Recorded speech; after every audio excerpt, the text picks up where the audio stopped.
You know who I am? I speak on behalf of the Jewish people. My name is Anat Morad and I'm from Israel. Have you heard of Israel? You have? Well, I hope you heard only good things.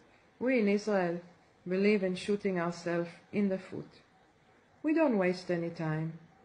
We do exactly everything upside down. Because that way we can be special, God's chosen people. After we shoot ourselves in the foot, we blame the Palestinians. Because to blame the Palestinians is a very special honor that only we get to do. Do you ever get to blame Palestinians for what you do, your crimes? It's much easier to go through life that way, trust me, especially when we are the biggest criminals in the world.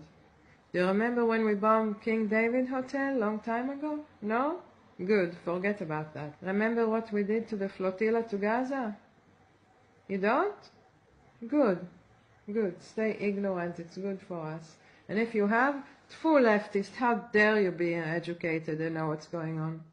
Anyway, I wanted to tell you about my stupid, crazy sister. She refused to be a soldier. Huh?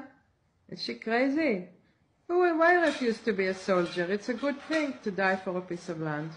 But she refused to be a soldier without even one lie. And using the psychiatrist, I told you she's crazy. She used to go to the psychiatrist all the time in the army and cry and say, I don't want to be in the army. Well, and they used to make her wait for hours to see the psychiatrist. So she would be waiting in this hall room with usually 6 other men soldiers, and they would be crying and crying. And she'd tell them, why are you crying? And they tell her, we will never forgive ourselves for what we did. Like, what did you do? You are being a soldier fighting for a piece of land. What are you crying about? Anyway, then she tries to go and have lunch.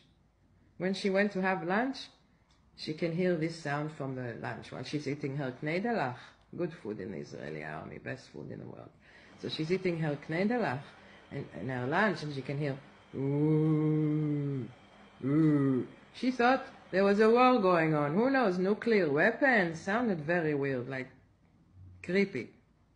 So she goes outside, and what does she see? She saw 2,000 boys crying. But crying like a baby when you change their nappy and they're not in the mood for you. Like that. She never forgot that. Until this day she says there must be something bad going on that they're not telling us about. I say to her, what? She says, I don't know. Nobody knows. The boys wouldn't tell me. I mean her.